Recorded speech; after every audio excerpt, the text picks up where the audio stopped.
You totally fooled me, Mary. I never expected you to be infertile. I don't need a wife who can't have kids.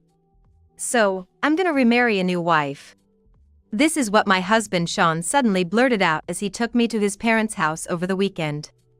I thought only my mother-in-law would be there today, but there was a young woman next to Sean. He brought this so-called new wife to his parents' house. As unbelievable as that was, the woman said something even more outrageous. Hello, nice to meet you. I'm Lynn. Actually, I'm pregnant. She didn't seem at all remorseful. And Sean was just grinning. The situation was truly unbelievable. My mother-in-law, who had been watching us, spoke up. So, Mary, would you please get a divorce quickly? Don't make my son suffer any longer. She was on Sean's side. That's when I retorted. Oh? You want a divorce right away? But we're already divorced? What? Already divorced? Are you just being a sore loser? Sean said mockingly.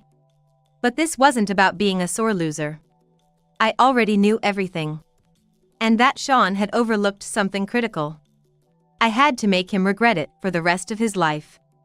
I'll definitely make him pay. Sean, you forgot, didn't you?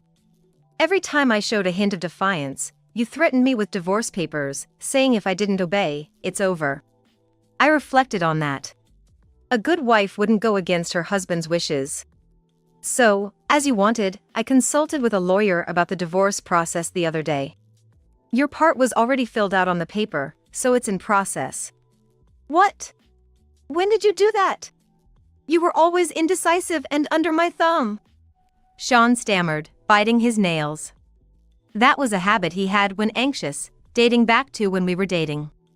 Lynn gently put her hand on his shoulder, turning to him with a smile like a goddess.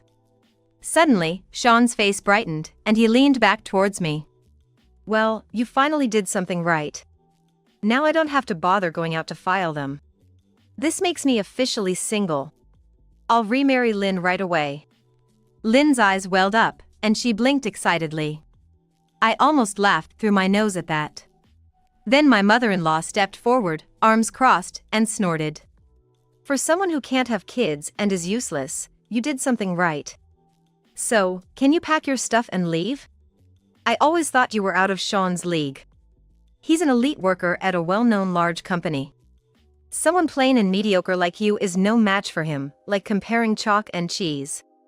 She started bragging about Sean without being asked. How many times have I heard this since we got married? The first time, I had to listen for over an hour. Her nagging was no less than Sean's. I wish this mother and son wouldn't compete in such matters. Just the other day, the CEO personally praised him. He's definitely on the fast track now. That's my Sean. So, don't show your face to us again. It feels refreshing to cut ties with a failure like you. Like mother, like son, huh? As my mother-in-law's chatter finally wound down, I couldn't help but burst into laughter. My mother-in-law, Sean, and Lynn all stared with their mouths agape. Hey, Mary. Has the shock made your brain useless too? Come on, get a grip. It's embarrassing for me if people find out I was married to someone crazy, even for a short while. Relax. The ones with the messed up heads are you guys. Sean and your mom are so good at finding faults in others but totally blind to secrets. Let me enlighten you. Finally, Sean looked puzzled. Good, he should be more interested. This is where it gets interesting. Lynn is already married, you know. Silence enveloped the room. Sean was the first to laugh. What a story. You disappoint me, Mary. I thought you were smarter than this. Yeah, it's foolish to make up such obvious lies when you're desperate and out of options. It's fitting for you, I guess. Lynn, feeling victorious, wrapped her arms around Sean's arm and snuggled up to him. I could see Sean's nostrils flare at the soft touch of her skin. It was utterly revolting. She's just jealous because she's infertile. Don't be too hard on her. It's pitiful, isn't it? She couldn't have kids and was dumped by her beloved. Oh, Lynn. How compassionate you are. carrying new life in you and still caring for such a spiteful woman. Marrying you is the greatest joy of my life. What a noble love between a man and a woman. This is what an ideal couple looks like. Mary, you should see this love that you'll never have. You should learn from Lynn. Sean dabbed his eyes, and my mother-in-law, who had somehow produced a frilly lace handkerchief, was wiping her tears. Cheap tears, I thought, half closing my eyes as I watched them. I don't know what you're getting emotional about, but I'm not interested in dragging this farce out. Take a look at this. What's this? Interrupting her moment with some piece of paper. What's the big deal about this? What's wrong, Lynn? Why have you frozen up? What does this paper say, male infertility? What? What does that mean? Let me see. Where had the image of the three of them, who until just moments ago were huddled together in harmony, gone? The trio was now fighting over a single sheet of paper. The paper crumpled from their handling now. This paper, as you can see, is an infertility test result. The reason Sean and I couldn't have kids wasn't because of me, but Sean. I had asked my husband to cooperate with me when I started infertility treatments. Such things are meaningful only when done together as a couple. But Sean outright refused to cooperate, blaming me for the infertility. I managed to get a sample from him through various means and submitted it right away. The results are as you see. I waved another piece of paper in my hand as I explained. It was my test result. It read no issues. The three of them turned pale. Why didn't you say anything until now? You should have told me right away when you found out. That's why you're a failure. Don't take it out on me because you're shocked. I never wanted to reveal it in front of others. But you made me. I shook my head in a what-can-you-do manner. Right when the results came, you started working overtime, going out, ignoring my calls and emails. How was I supposed to tell someone who's hardly ever home? Did you know about Lynn from the beginning? My mother-in-law asked, looking terrified, so I smiled kindly. Yes, of course. Even a fool would notice when you suddenly stop coming home. Once I started suspecting, I had to investigate thoroughly. It was interesting, like a drama, uncovering all the hidden facts. My mother-in-law collapsed weakly onto the floor. My husband Sean stood motionless, staring at me like a statue, mouth agape. I kept a smile on my face and clapped my hands together loudly. Well, no one truth has come to light. Let's summarize. First, Sean and your mom thought I was infertile. During this time, Sean's mistress, Lynn, got pregnant. Both of you were overjoyed and pressured me to divorce, welcoming Lynn as the new wife. I walked slowly around the room while talking. Every time my slippers scraped against the floor, I could tell each of them held their breath. However, now it's revealed that Sean is infertile. Here's the question. If Sean is infertile, whose baby is Lynn carrying? Sean and his mother silently turned to look at Lynn. Her eyes, which were bright and gleaming when I first arrived, now lost their luster, looking flat and dull. A bead of sweat trickled down Lynn's forehead. Her lips, tightly pressed, trembled slightly, and her nervously tapping fingers betrayed her composed posture. My mouth curled up slightly, admitting to myself that I felt a small sense of victory. But Lynn, capable of adultery, was different. Her mind must be wired differently from ordinary people. In a not-so-normal way. Lynn forced a smile as wide as possible. Where's the proof that this test result is real? Sean and his mother turned to me, startled. Perhaps still having the energy to fight back. What a waste of energy. Lynn stood up straighter, puffing out her chest, confronting me confidently. The core of your claim is that piece of paper saying Sean is infertile, right? It's not directly from a doctor, so it could be considered fake, couldn't it? If Sean's infertility is denied, then the child in my belly is genuinely mine and Sean's. You'll take responsibility for accusing me of being married. I thought to myself, if witches existed, they would laugh like this. Narrowing their eyes into crescents and smiling unnaturally with their bright white teeth. Lynn must have deceived and trapped people before. No choice then. I shrugged, and Lynn's smile deepened clearly. Sean and his mother's eyes lit up with hope. I bent down. All three leaned forward in anticipation. Then I reached out my hand. There was a small card on the flooring. I picked it up and handed it to Lynn with a smile.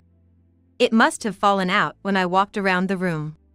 Lynn looked puzzled, but her face changed as soon as she turned it over and saw the written side. Lynn, what's wrong? You're as pale as a ghost. Are you feeling unwell? Sean asked with concern. Without a word, Lynn showed him the card. It read John Doe. Sean fell back in shock. His face rapidly turned pale. Hey, what's going on here? My mother-in-law asked, still not grasping the significance of the name on the card, which she almost snatched from Sean's hand. FCU Director John Doe. Isn't FCU where Sean works? What's Lynn's connection with the company's president? You're asking me to spell out something you already know? You really want to escape reality, don't you? Well, I'll make it clear for you. John Doe is Lynn's husband. My mother-in-law fell to her knees with force. Her whole body shook violently. No, this can't be true. Sean having an affair with the president's wife. If this gets out, Sean will. I know, we just won't tell anyone. She jumped up, grabbed me by the collar. I was a bit taken aback by her sudden aggression. Mary, if you want alimony, I'll pay it. Just keep this a secret between us. Oh, I've already reported the affair. What did you say? You failed. No, it can't be true. It has to be a lie. This can't be happening, it just can't. The room erupted into chaos. I looked towards the window. It was slightly open. This must be echoing throughout the neighborhood. I smirked to myself. Wait. Yes, John Doe is my husband, but the baby in my belly.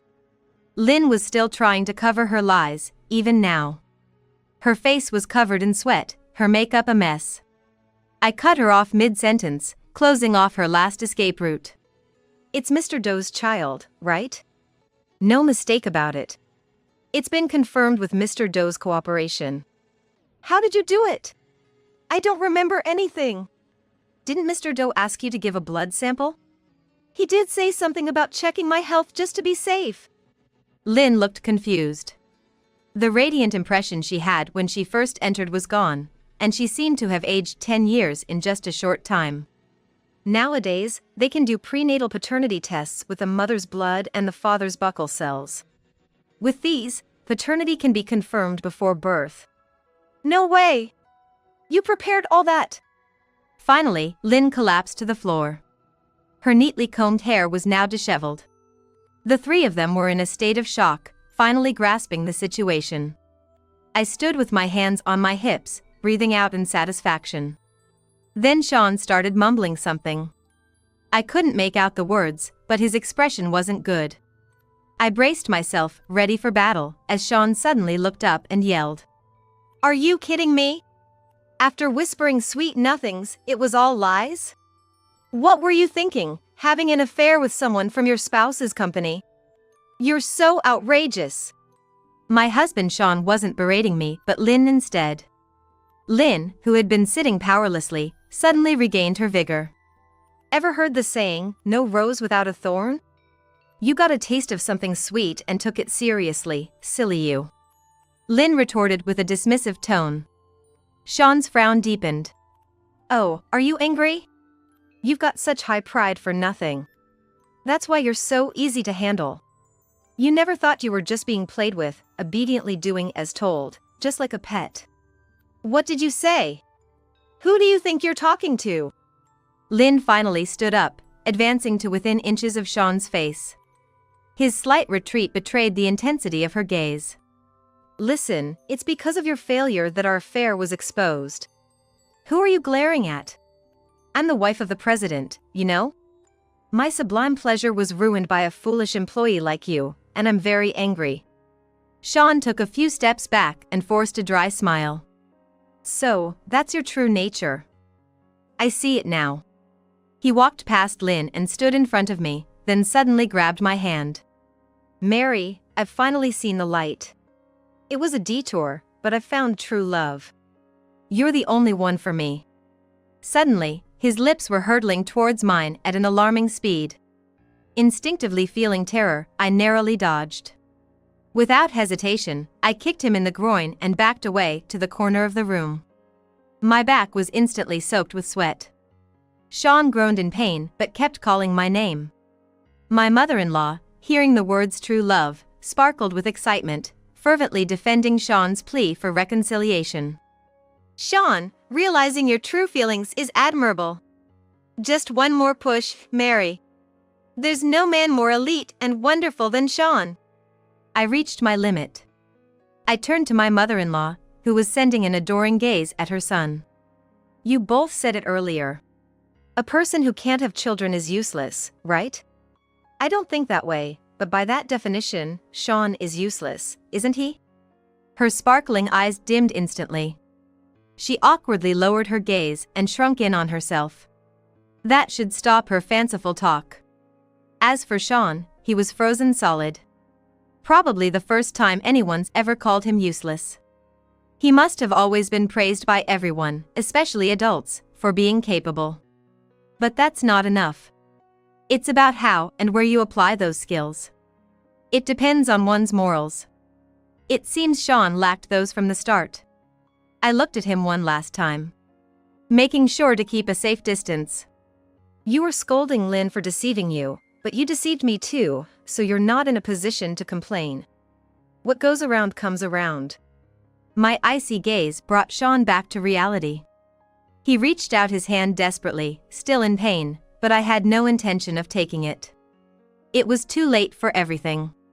"Do you understand now how it feels to be called useless?" As I gave my husband Sean a full-faced smile, he stumbled but came to me, apologizing. "I'm sorry, Mary. It was all my fault. Can you forgive me just this once? I promise to change." They say cheating is a disease, right? It's not that easy to cure. Why would I, now a stranger to you, patiently deal with such an illness? With those words, I finally left my in-laws' house, without looking back once.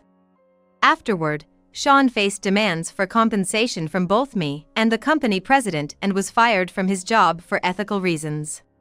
For a while, he maintained his elite pride and behaved arrogantly at home as if nothing had changed. However, unable to manage household chores and missing my regular, disciplined lifestyle, his life quickly turned into a mess. He was constantly at odds with his once close mother. After the president spread the word about Sean's actions within the industry, his job search went nowhere. His debts kept increasing, and eventually, he came to me for help again. Of course, I flatly refused. Now, he's barely making ends meet by juggling low-paying part-time jobs just to pay off his debts. As for Lynn, the president didn't blame her excessively during her pregnancy, not wanting anything to happen to the baby. So, she deluded herself into thinking she was forgiven. She lived a lavish life as the president's wife, but that only lasted until the baby was born. Soon after the birth, the president took the baby away, leaving Lynn with plans to divorce and evict her as soon as she recovered. At night, hysterical cries could be heard from her house. Meanwhile, I found a job and started a comfortable life living alone. A life without anyone attacking me was utterly stress-free. Eventually, I remarried someone I met through work. The following year, I joyfully embraced my long-awaited child. The tiny life was more adorable than I could have imagined, and I vowed to dedicate everything to make this child happy.